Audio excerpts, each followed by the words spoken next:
Ladies and gentlemen, welcome back to my channel. I am Fat Stuff, and this is EA's E3 press conference. I watched this once live yesterday, and haven't got a chance to kind of go over it until it's very early morning the next day. I'll try to get this up online as fast as I can, but there's not a lot to go over here, a little more than I thought there would be, so let's just go ahead and get into it.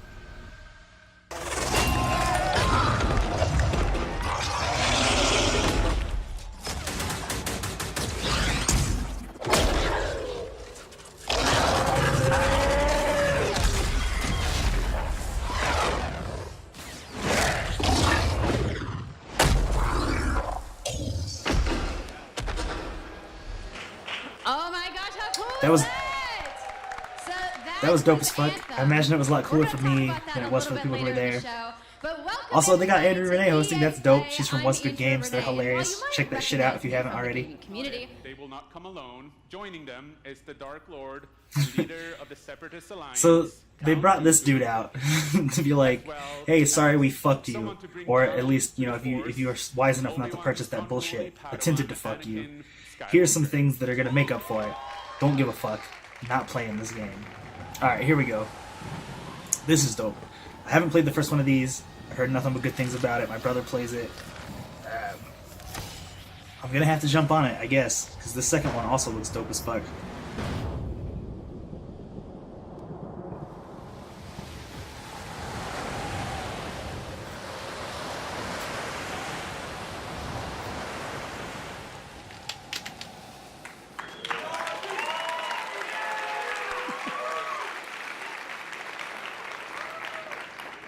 Hi, it's really good to see you. In Unravel, we used yarn to symbolize love and the bonds between people. In our new game, we tear that bond up right at the start. You lose everything, including your spark. But when things are at their darkest, you find hope. And you form a new bond. And your spark is rekindled. And it leads you off on an adventure.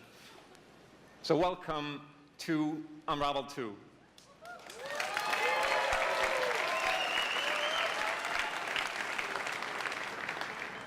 It's a game about fresh starts and second chances. These two little souls who refuse to give up and who build something new and beautiful together. And the whole game is inspired by that. Also, I'm noticing now, when I watched this live, I watched it you see, when they showed it, or when they broadcast it on the No. It looks a lot more clear than this. This is but there's always two characters there. Game spots. Sharing one yarn. I wanted one with no commentary over it, because I'm going to do a little bit of commentary over it, and it looks a little rough, so sorry about that ahead of time. It's quite different. Or I guess, well, not ahead of time, because it's fucking happening now. Both friendlier Sorry and shit. and more challenging, but above all, it's a lot more playful. And we think it's a worthy successor. And I want to show it to you now, so I brought some help. So please welcome Michael to the stage. He's a producer at Coldwood.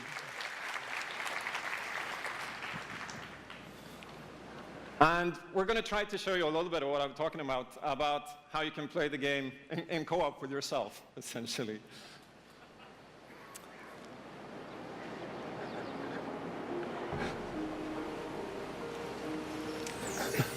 So this wasn't prepared.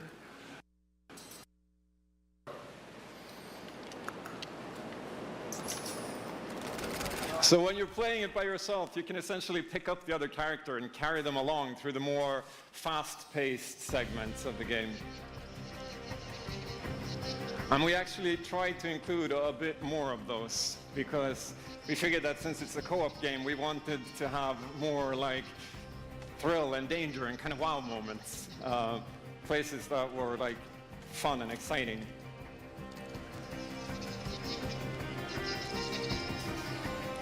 And then when you get to the more puzzly areas like this, when you're problem solving, you can split apart into two and switch back and forth between the two characters, because that's how we've essentially designed all the problems and puzzles of the game, that you're always working together and helping each other out and utilizing this bond between you to overcome any obstacle that you come across.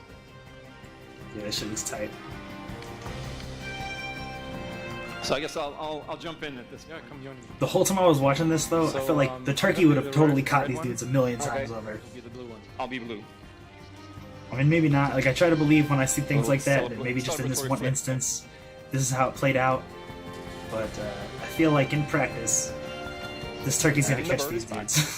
dudes a million times. Okay, playing it safely now. Oops. I'll swing. All right. Nice. And I'll catch you. There you go. But you know, we'll suspend our disbelief and pretend that Swing this now? Okay. particular You, turkey is just like a weak ass turkey with no skills. So here it goes. Oh. Okay, this is the scary part. Let's see if we can. Do it. Got it? Oh, very nice. Oh. Faster. Well Oh, done. sweet. Well done. Okay, I'll go up and distract the grouse. You can. I'll sneak up here.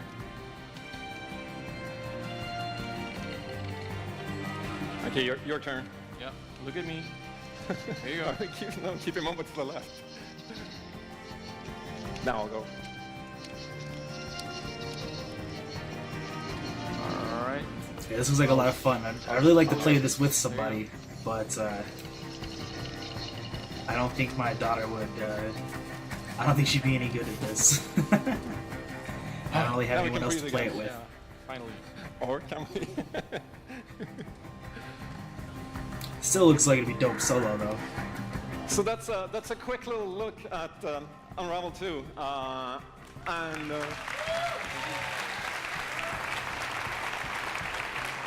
yeah, I really hope you like it. And before I go, I just want to send some love to the team back home, because All right, working on this game moving has on. been completely. And it's unlike anything we have ever done. So please welcome Connie Gepper to the stage from Joe My Games to tell you more about Sea of Solitude. This right here fucking blew me away. I can't wait to play this. Thank you, Patrick. I still remember during the pitch how enthusiastic Patrick was, and that afterwards, like, our whole team, including me, were super excited. It actually feels a little bit the same right now. I'm pretty excited, maybe a little too excited.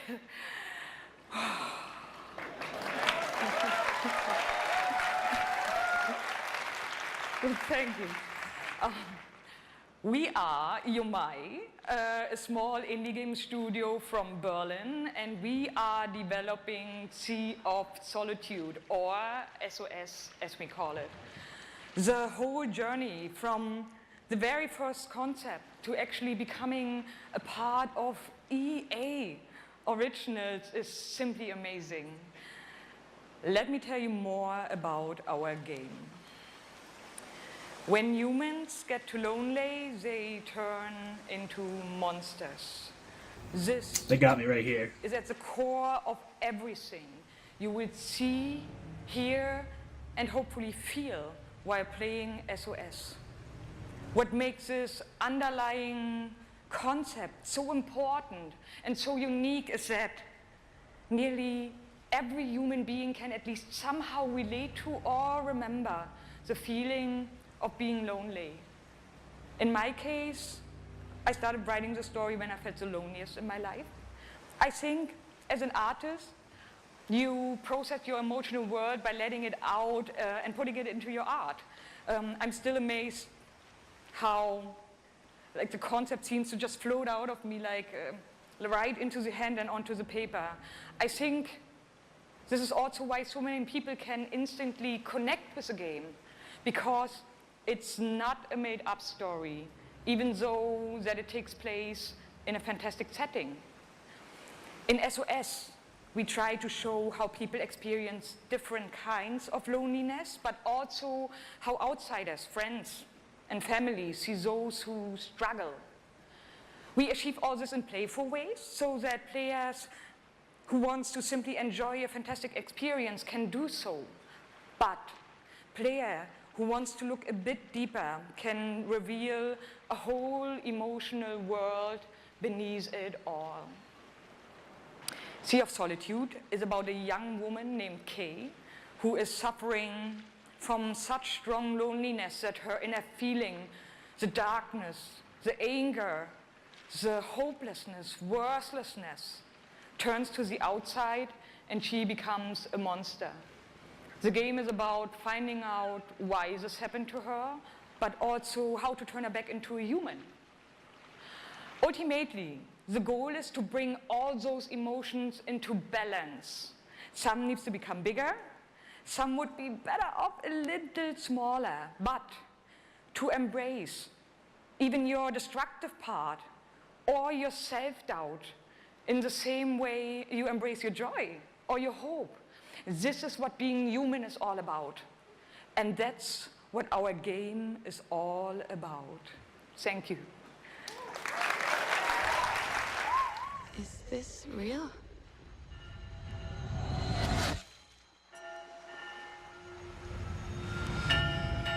This world that I live in is empty and cold. The loneliness cuts me and tortures my soul. I'm no child of destiny and no fortune's son. I've just chased you so long now, I'm too weak to run. A new day is here, but nothing is new. Alone in my room, I tremble for you.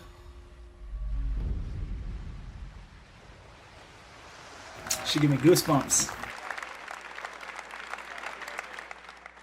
Alright, so this is Anthem. This is blowing up the internet. This is the last game that they showed that was dope.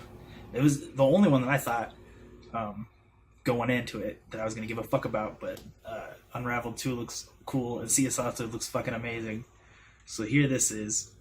I skipped most of the bullshit they were talking about it. Essentially what they said is there's going to be no fucking loot boxes, no pay-to-win bullshit, and the game will be dope as fuck.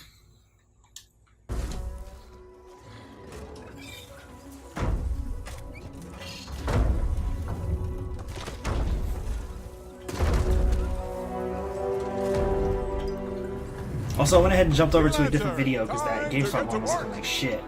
Faye said these bastards made some kind of acid. They're using it as a weapon. So, find where they're making this garbage and shut it all down.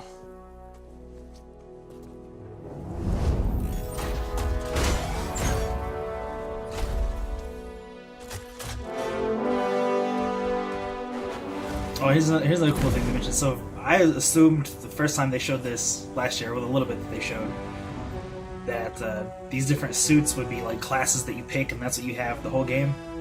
You actually get to use all of the suits, all 4 of the javelins, they call them. Owen, what's the plan here? Picking up loads of scars nearby. Take a look around the area, but be careful.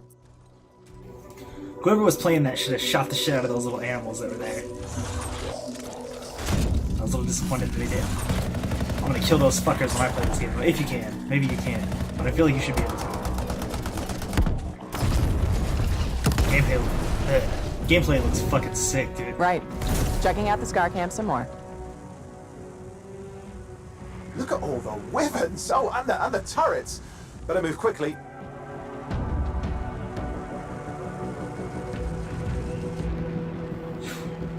They don't fuck this up somehow, this game looks like it's gonna go down as one of the greatest.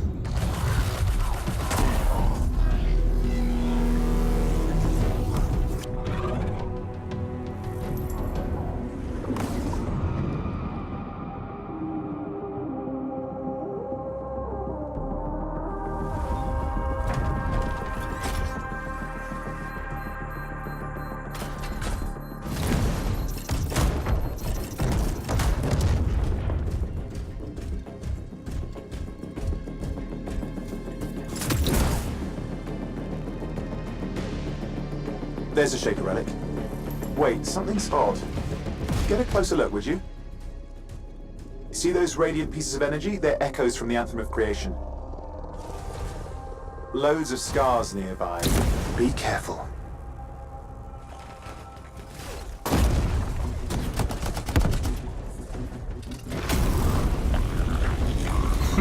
Flamethrower.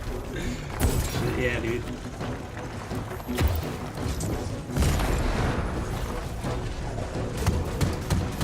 You can't play this with your friends. Chances are when I play this, I'll be playing it fucking alone. Return them to the relic. You've got to silence it fast.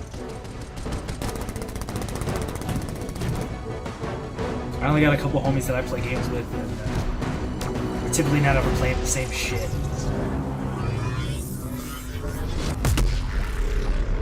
Also, I'm gonna keep it completely real with you. I probably won't be able to buy this game until it's like $20. Wait, something's happening. This looks like it's worth every bit of fucking 60 though. What the hell was that? For sure. I think that was whatever laid all the eggs around here. The sound came from below your position. On the plus side, this definitely counts toward hazard pay. There's a trail of this acid gunk leading down. Follow it, and we should find the source.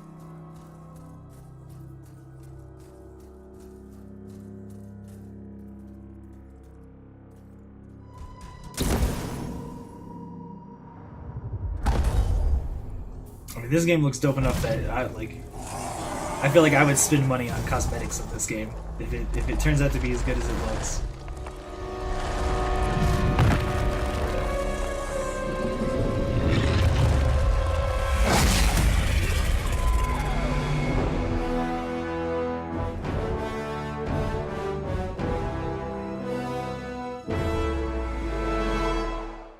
So I'm sure the question on everyone's minds, when do we get to play? So Anthem comes out February 22nd, 2019 on Xbox One, PlayStation 4, and PC.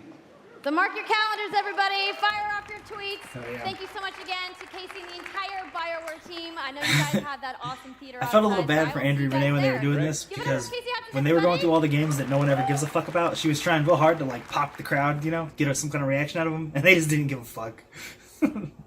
Alright, so that was that. That's all I have to talk about for EA's presentation. Oh shit, Xbox is doing its own thing here. So, shit, we'll cut it there. Thank you for watching. Like, share, and subscribe, and I will see you guys hopefully later today, maybe tomorrow, for, I think, Microsoft and Bethesda. So, thanks for watching.